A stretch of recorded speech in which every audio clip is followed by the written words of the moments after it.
Good morning mga ka-auto, kamusta kayo? So, andito ako sa office. Ayan, kung nakikita nyo to, i-review natin to ngayong araw.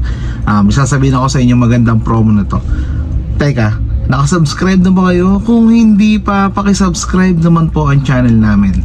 Bibigyan ko kayo ng 5 seconds para mag-subscribe. Ito na ang 5 seconds nyo. 1, 2, 3, 4, 5. Pakisubscribe naman po ang channel namin at samahan nyo po ako ngayong araw. I-review natin tong unit na to. So, let's go!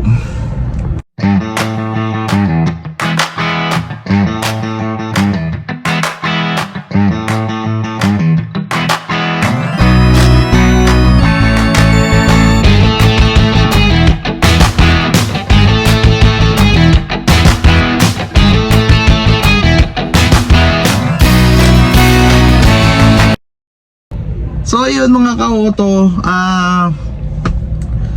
andito ako sa showroom, nakita ko tong unit, tapos nakita ko may magandang promo to.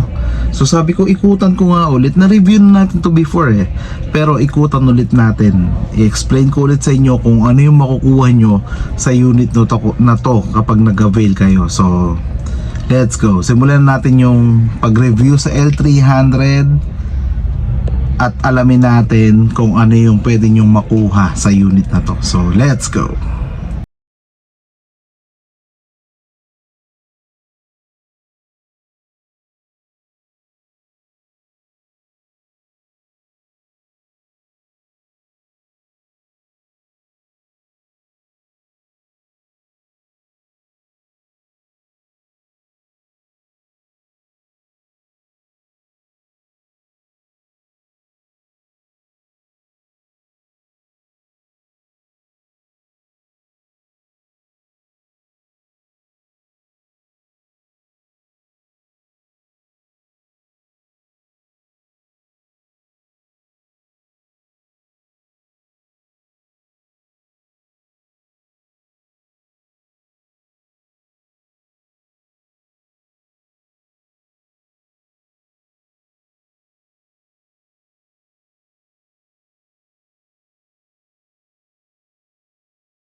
So yun mga ka-auto,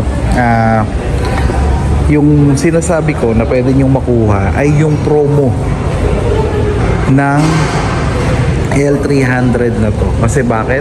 May promo to na zero down mga ka-auto. Tapos meron tong promo na after 90 days saka nyo babayaran ang unit, saka kayo magmamonthly sa unit. So nililinaw ko po, after 90 days. So tara, simulan natin sa gulong. Ang gulong ng L300 85R14C. So 14 inch lang yung sukat, then donut type, 5 holes. Yan. So ayun, di ba? Tapos ito yung headlight niya. Yun. Ito yung front grille niya, may logo na Mitsubishi. Kadalasan mga ka-auto, ginagamit ang L300 sa business. So tara, pasukin natin yung loob.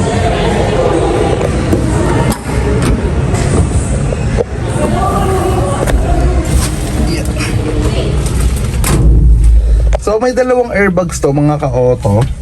Tapos isa sa passenger, isa sa driver. Then ito yung legroom niya. Tapos dito sa harap, tatlo yung pwede makaupo. Ito. Yan. So pang base room height ito.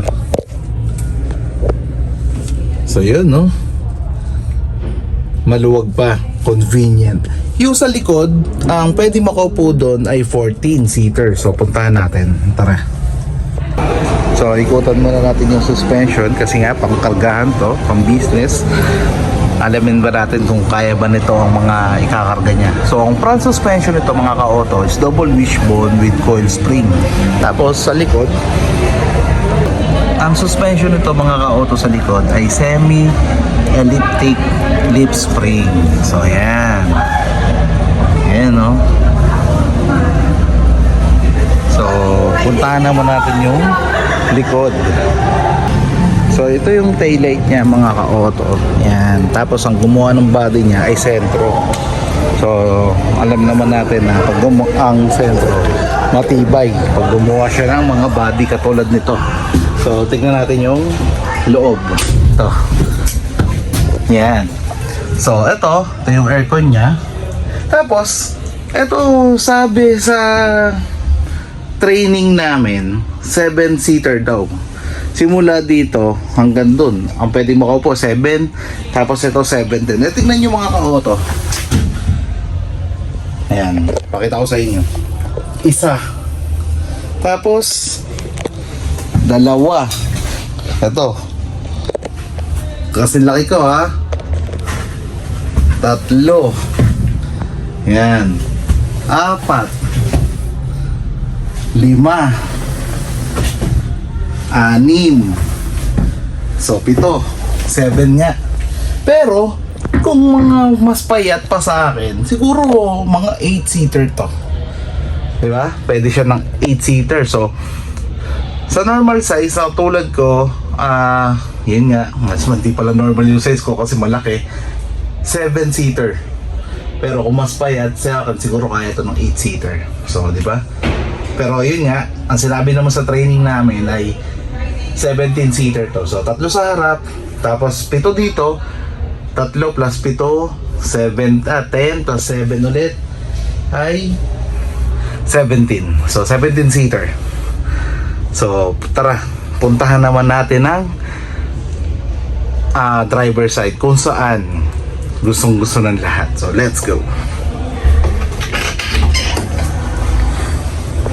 So, paano nga ba natin ito ipapark mga ka-auto? Ang overall length nito is 4,440.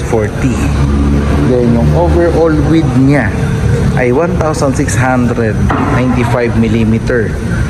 Yung overall height niya is 1,915 mm.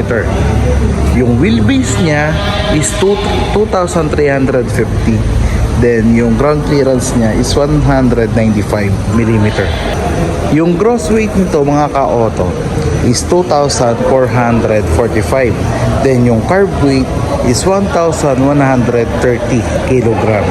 Kilogram na yun mga ka-auto. So, ayun. Pasukin naman natin yung driver side. So, let's go. So, ayun mga ka-auto. Dito tayo sa driver side. Pakita ko lang sa inyo yung manibela niya. Ito. So, ito yung manibela niya. Ito yung busina. Yan. Ito yung signal. Yun.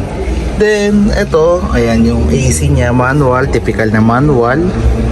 Tapos, yung radio niya. Pwede tayong kumunik dito ng USB. Yan. Tapos Bluetooth pwede. Bluetooth. USB at port lang pala. Auxiliary in. Tapos may cigar lighter tayo dito. Yan. Yung handbrake ito, ipupush mo lang. Ito, ipupush mo lang to para maibaba mo siya. So, parang high ace din. Then ito yung lagayan ng mga dokumento. Ayan. Then ito, yan, pwede rin ton lagayan ng dokumento pala. Ito yung pinakang patungan pala ng paa. Yan, tanggalin natin yung plastic. Yan, yung itsura niya. Yan, glove box, lagayan ng dokumento. Kasi ito yung patungan para sa passenger. So, ayun. Ito yung room lamp. Ito. Tapos ito mga auto, yan. Wala itong salamin. Wala siya yung division. So, rinig, yung pinag-uusapan nyo ay rinig sa likod. So, ayun mga ka-auto, na-discuss na natin 2.2 engine ng makina nito, 2.2 liter Euro 4 compliance na to mga ka-auto, diesel.